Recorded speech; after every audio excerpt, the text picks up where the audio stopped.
Could you tell us a little bit about the painted churches? So in this area, a lot of the settlements were either Czech or German immigrants, and so when they came from the old country, they wanted to make sure that they had a place to worship, and so both High Hill and Dubina were some of those that were founded first, and I know in Dubina there was a storm that knocked it down and knocked Ammonsville down, and so they rebuilt. But instead of spending the money on the marble or spending the money on so much other kind of expensive materials, they were typically wooden framed, and they painted them to look like the churches of the old country. And so that's exactly what they did. And they'll bring in history. In the church in Praha, just up the road, they actually have a painting of the small church from that town that they would have immigrated from in the kind of the high apse. It's a small one, but it's there and it's distinct.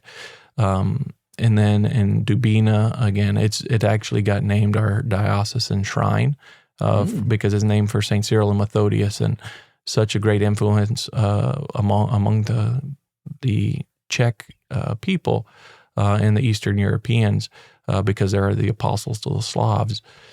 They were able to dedicate that. Bishop Cahill dedicated that, and so it offers a plenary indulgence if you are able to go on a pilgrimage and meet all of the kind of requirements for the indulgences. But it's a beautiful small church. For High Hill that we have here, this one is just unbelievable. It was built by the Germans, and so it's brick but everything, again, all of the columns are wood that are painted to look like a different type of a marble. It's a distinct feel. It is so cool. I was walking up to when I went on, the tour, looking at the different, I had to kind of touch it. It's like, oh yeah, this is wood. Yeah. This is not marble. Yeah. And so there was, here is known as the Queen of the Painted Churches at St. Mary's in High Hill. Praha is a beautiful church as well. And it's two communities. One was Czech, one was German, and they both tried to outdo each other. And so even God can rectify intentions for his glory and be able to give beautiful worship spaces, even if there was some kind of competition in the midst of who's going to have the better church. And so to be able to celebrate masses in both of them at times, they have their own distinct qualities. And so it's the painted churches offer a distinct feel because they're all typically out in the rural areas. Yeah. Many of them, they're missions, they're not active parishes for the most part. And that's because where they were planted and where they started, then the train comes through and they don't want the train running right through their town. And so the train comes 4 miles down the road and you get Schulenburg and Weimar, which are the now parishes in these smaller communities. Still have their church and their church kind of hall and stuff. So I think at least one of them, I remember, it's been a while since I've been to the painted churches. I think at least one of them has fake stained glass too that's painted, if I'm not mistaken.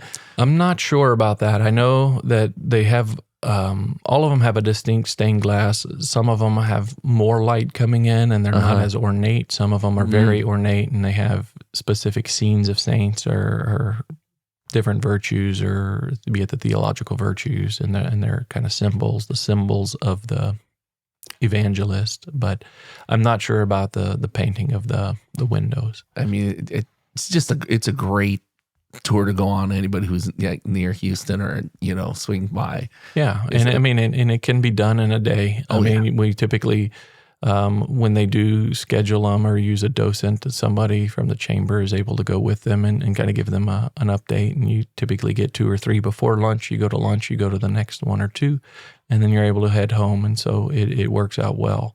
And again, some of these churches have been around for 110, 120 years than the main structures, and that's old for our new world. Again, they're in Houston. They're building churches. St. Faustina, again, they're about to plant their church, and there's a realization that there's so much history of what has already been laid here, the foundation, and now it's our call to carry it out and recognize the beauty of those churches themselves.